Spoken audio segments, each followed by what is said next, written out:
ఆశా వర్కర్లకు 18,000 అసెంబ్లీలో నిర్ణయం చేయాలని ఈరోజు నిజామాబాద్ జిల్లాలో పాదయాత్ర నిర్వహిస్తా ఉన్నాం.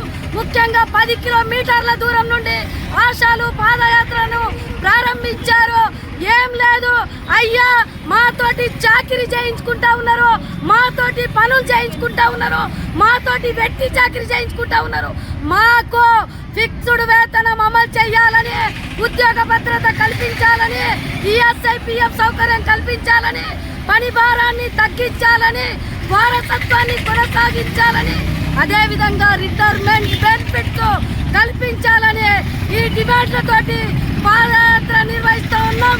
కాంగ్రెస్ సర్కార్ హామీ ఇచ్చింది, ఎన్నికలకు ముందు ఆశాలకు నేను అధికారంలో వస్తే ఫిక్స్డ్ వేతనం అమలు చేస్తా అని చెప్పింది. మాట ఇచ్చి తప్పింది. మాట తప్పావు, ఇప్పటికే అసెంబ్లీలో నిర్ణయం చేయకు, లేకుంటే ఈ పోరాటాలను ఉధృతం చేస్తామని సిఐటిగా హెచ్చరిస్తా ఉన్నాను.